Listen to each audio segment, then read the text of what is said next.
Good morning, everyone. This is Rob van Gerkom from the Dutch Institute, and I'm joined here by Harry van Zomeren of the Central Government Real Estate Agency in the Netherlands. And I'm really thrilled about this meeting and this presentation by Harry, because we found them and we found Harry so kind to give us a follow-up on something we already shared with the community last year. And that is a move towards dedicated teams, but maybe even bigger, a move towards value stream management within a government agency. So it's going to be an update. It's going to be an update what was achieved, why did the government take this motion forward, but also lessons learned and what's next. So maybe this is a continuing story even in 2025, because a lean transformation is not something you're going to do overnight. So Harry, welcome. Thank you. I will start sharing our slide deck, and let me ask myself, maybe reintroduce yourself again towards us and towards the community. Yes, thank you very much, Rob. It's very nice to be here again. We were here last year, as Rob already mentioned, and it's feeling a little bit like an annual report, or maybe even a tradition. So it's very nice to be here and to share our results and experiences with the rest of the world. So maybe short about your role within the organization, Harry? Yes, I'll keep that briefly. I'm senior advisor, and I'm working on optimization, our processes and our production. And that's a big achievement, and we'll come to that later. Okay, so maybe we thought it wise to give you a little bit more background again about the Central Government Real Estate Agency. So please enjoy the following video.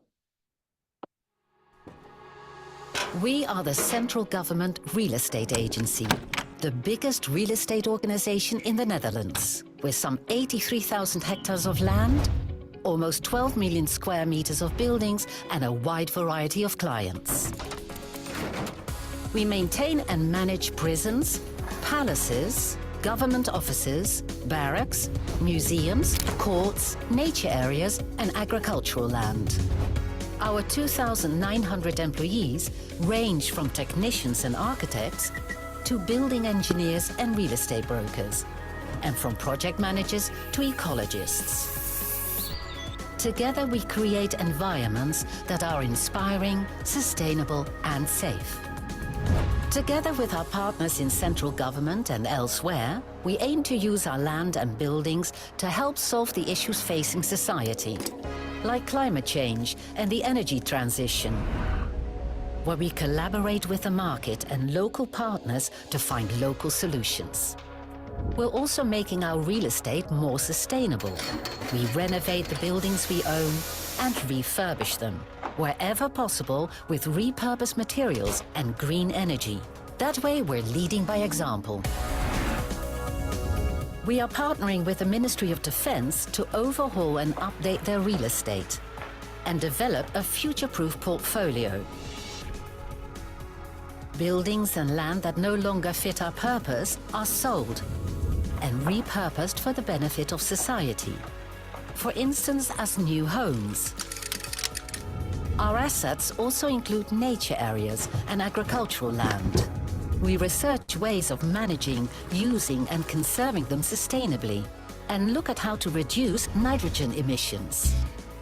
At the Central Government Real Estate Agency, we try to balance clients' interest with those of society. Finding that balance makes our work challenging, exciting, and complex. We are the Central Government Real Estate Agency for a better Netherlands.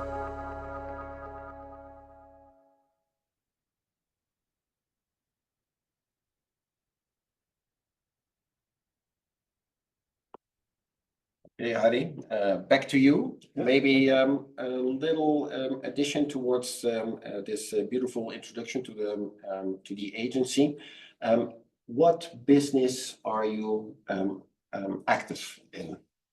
Well, as you can see, you have seen in the video, we're doing a lot of work. We're the biggest real estate owner in the Netherlands, and we do that with in total about 3,000 people. Yeah. The department that I'm working for is specifically appointed to projects and maintenance. So we are regionally organized in the Netherlands, and we have a lot of technicians, project managers, object managers, and our main job is to maintain all the real estate and to do some projects. Okay, so basically you're in the department of execution. Yes. Okay, so if this is the setting, thank you so much for that. Could you share with us the challenge you guys faced, or it was basically the initiation to everything that you're going to discuss and tell us? Sure. Our challenge is that the workload that we have is much bigger than we can handle, and that's almost still increasing because of political situation, environmental challenges, but also there's some overdue maintenance, because when the Cold War was over, there was cut very deep into the expenses of the Department of Defense, for example. So we have a lot of work to do, and growing with the employees is not an option anymore, because the market can't deliver that. So we have to work smarter. Okay. So more with the same amount or even less people. Exactly. Okay. So let's. So what is then? This might be the challenge.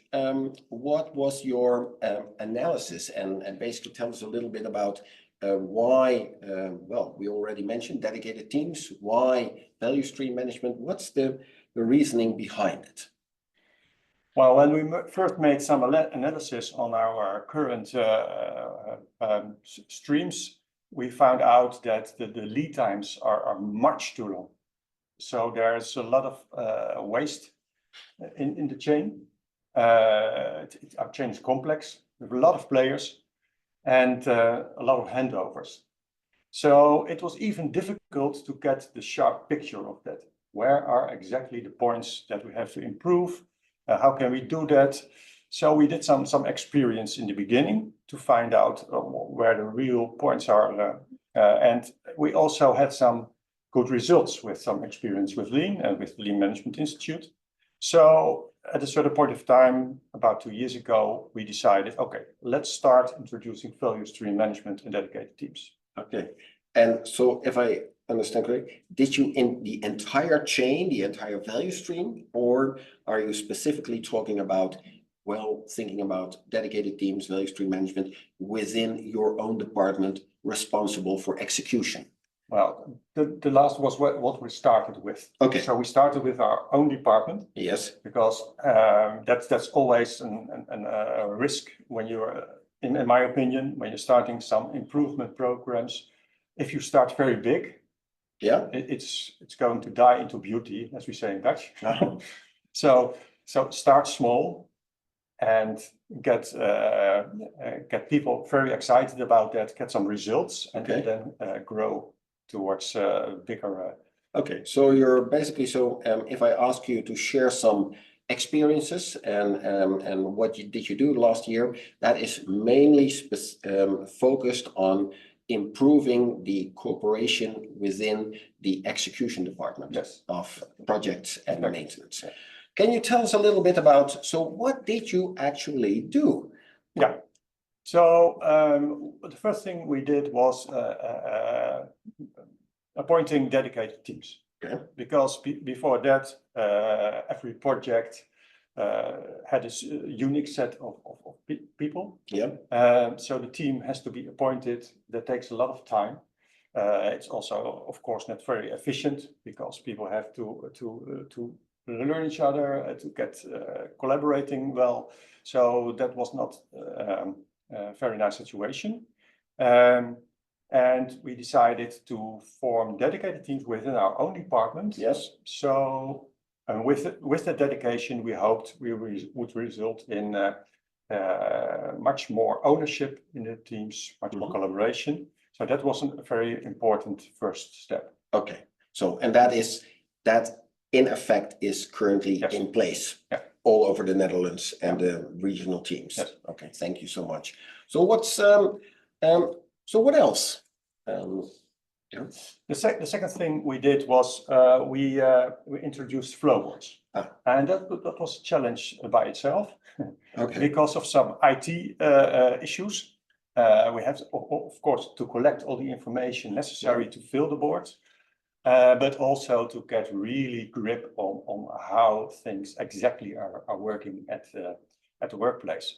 So we had some flowboards specifically for the projects department, and that was great.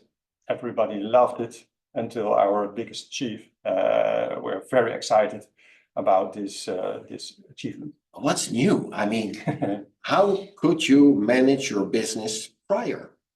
Yeah. So what does the flowboard bring in relation to, or instead of what happened? Yeah, what used to happen? Well, the main thing that it brought was insight, real sharp picture of where the waste is in the chain, which project is in which state. Of course, that information was already available in all our IT systems, but we did not have that in one board with one clear overview. Okay. So that was absolutely a big step. So basically, your teams were basically blindfolded while executing their work. Well, that sounds then. Yeah. So everybody did his own job, worked very hard, no problem at all, but nobody got the big picture. Okay. So maybe what else? What else? The third thing we did was also a very big step, because we are organized in silos, but we had we are not managing the value stream. So not horizontally through the organization. So we've organized an operational management structure in 3 layers within the dedicated teams, of course. Yes. At the level of the regions and also at the top level of the value stream. And that was also a big change for people because in the past, they were managed by their silo, only on their specific KPIs for their silo. But now somebody else is managing the value stream and is managing the whole stream, and is also taking into account and steering on the results in the whole stream. And that's a mind shift that's very important for people to get used to. But they're going to like it, but I will come to that later. Okay, that's cool. That's cool. So basically what happens, so people are not only solely responsible for their technical discipline or for project management or the project, but they are there's an integrated responsibility that is introduced by this way. Exactly. So maybe you can tell us a little bit about the development of those teams, because they were siloed and now they are supposed to work in a multidisciplined team. Yeah. So how did you realize that, or maybe what's the current state? Yeah. Well, at first, the first step was, of course, to appoint everybody to a certain team. Yes. That's, of course, the main step. But that was, of course, not enough. They had to also to work like a team and to behave like a team, I should say. So all the employees should feel the ownership for the whole chain, for their colleagues, taking over some work if necessary from their colleagues. So that ownership was the real goal. And we found out that, I'll come to that later, but we found out that did not happen automatically. Oh, strange. Remarkable. Yeah. Yes. So we did some team coaching, specifically on the stand-ups. Yes. but there has to be work has to be done on really getting the team. Okay, so that's it. I understand. So you work in team coaching and you Yes. did successfully. On the other hand, there's a lot to be gained there. Absolutely. Okay, so it's real people work, huh? Yeah. So there's maybe another one. You also you also start to look towards other departments, specifically. Maybe you can tell us a little bit about that. Yeah, and this is also a very important thing that we did, because our workload is, let's say, 2 to 3 times bigger than we can handle. And the main risk is then that people are overloaded with new projects, new work, and that, of course, is counterproductive to the result. So we went from push to pull. Okay. We set a big stop at the start, and there were only new projects going in if others are finished. So asset management is the department that delivers our projects. Project maintenance is going to operate them, to execute them, but only in quite some strong collaboration. Okay. So, well, I guess in technical terms, we would call this sequential pull from a lean perspective. But thanks so much. So these are 5 big initiatives and truly stuff that you start doing. Maybe you can share us a little bit. Did it result into any effect? Yes, can it you did tell us a little bit effect, about that? But partly. Okay. Not quite what we expected. Okay. The Maybe you can share us a little bit in the screen. So so we can see. The biggest achievement is growth in production. So that was one of our main goals. So that's very important. Our productions increased with 20%. Our productivity improved. Our service levels were improved. So basically, it's quite good news. Okay. But the efficiency was improved. Yeah. But the borderless collaboration in the whole chain was not quite what we expected. So not everybody was appointed to a dedicated team and did not feel the same ownership.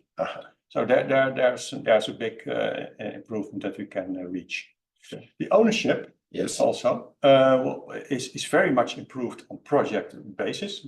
So the project team itself is very committed to the results, but the bigger picture also here for the year-end results is not quite what we hoped it should be. So they are thrilled and feeling very responsible to have a project finished in time, correctly, right quality. However, they take less responsibility, but we need to do 20 million or 25 million. So it's the small picture is there. The bigger picture is still there to be achieved. Okay. Exactly. And the improvement, the continuous improvement, we hoped that would develop automatically. That did not quite take place. Okay. So learning from each other, because we have 5 regions, it's very interesting always to learn from each other. Because if one region performs better than another, there's something to improve, something to learn from each other. That does not automatically take place. So that's also an improvement point.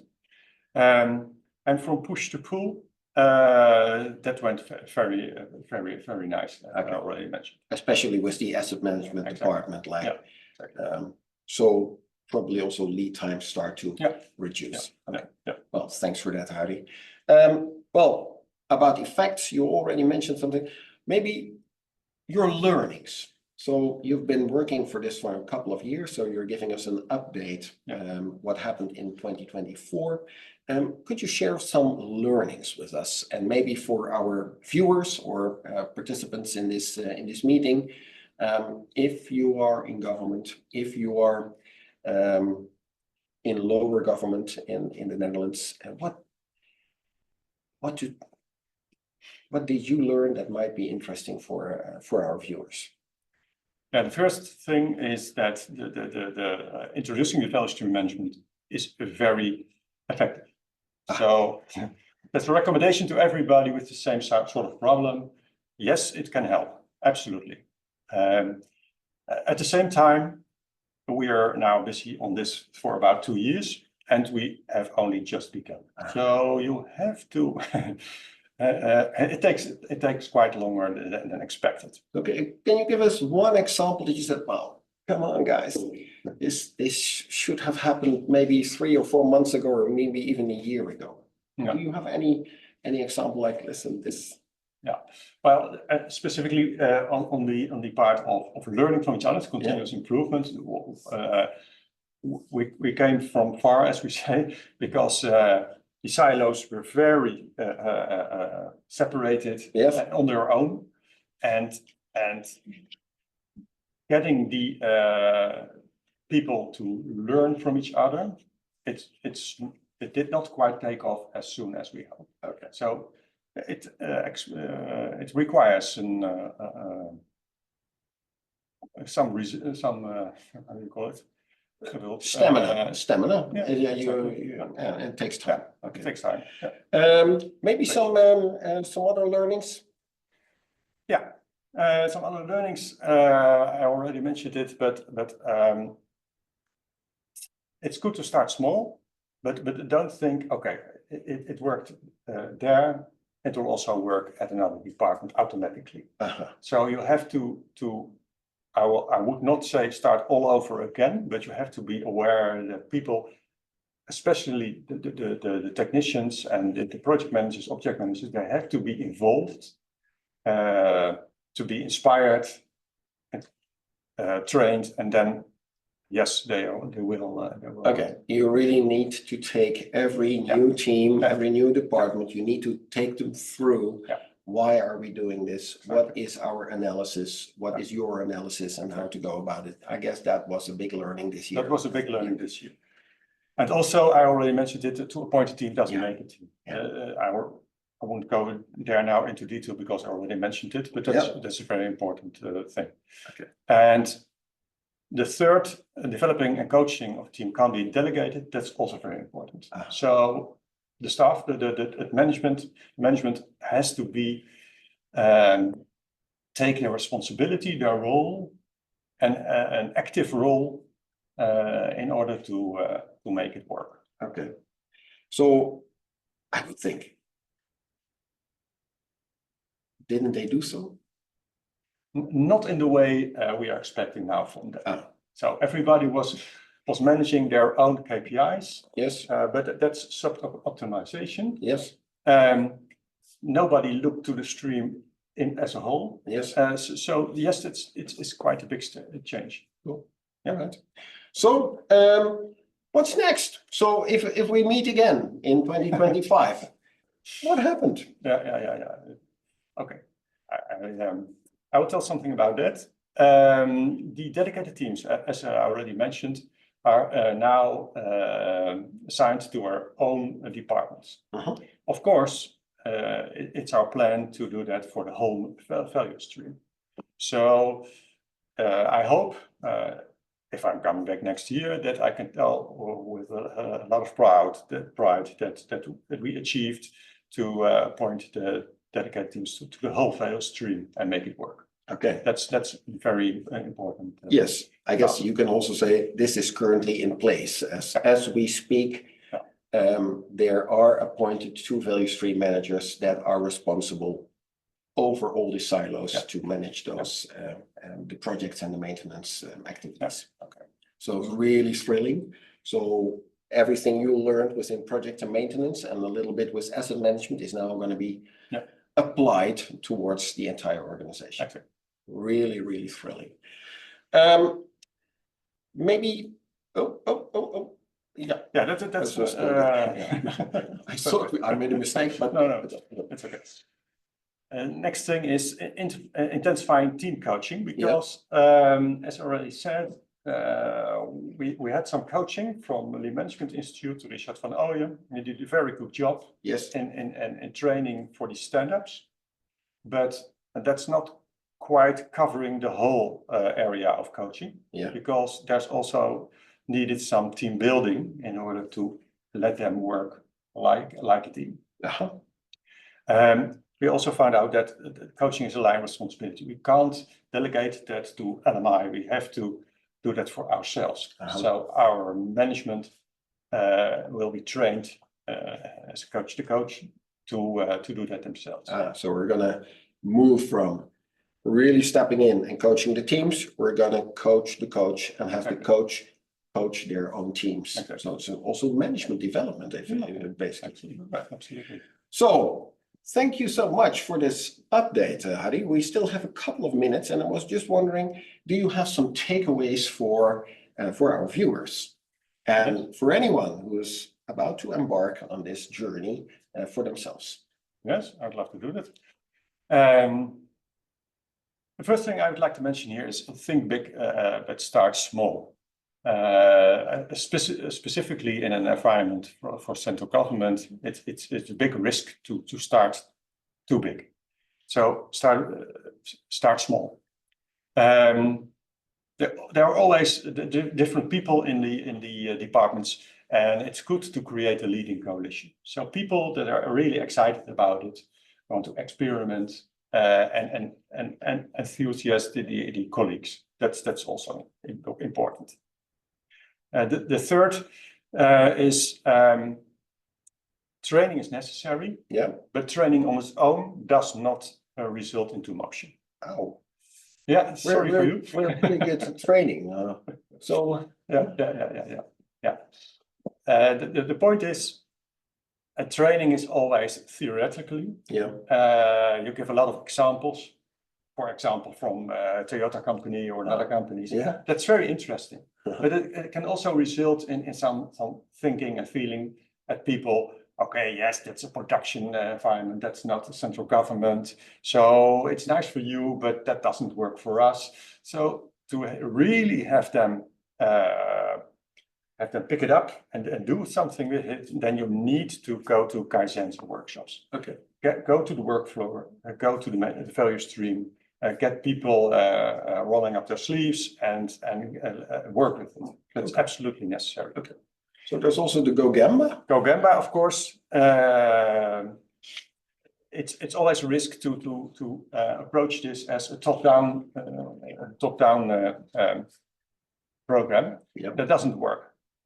People are experiencing on the work floor the problems, and you have to help them with that. Okay. It's very obvious, but also we found out that sometimes we're going to do it too much to top down. Okay. And then maybe this overall question, does it make a difference when you work in government? I know you have been working also in outside of government and in other areas. Is there a difference between working in government and applying this in government surroundings than in industry or services? Yes, I would say definitely yes. Because as a government organization, we are used to look backwards, to account for what we do, but less to look forward, to anticipate and to manage the future, as you can say. So that's a culture change. Another culture change is that we have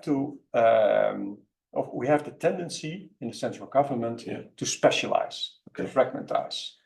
We are writing law books, and if something is wrong, we write another law book. But here we have to make things simpler. We have to see the big picture instead of to specialize into the fragmentation. Harry, I have to cut you short. I'm so sorry about that. Thank you so much for this update on this big movement. I guess you were very willing to help anyone out there who is also embarking on this journey. So thanks so much, and hope to see you next year. And really thrilled about what's going to happen with these big value streams within your organization. It was lovely to be here, so thank you very much. Thank you. And if there are any questions, my email address will be shared. Thank you.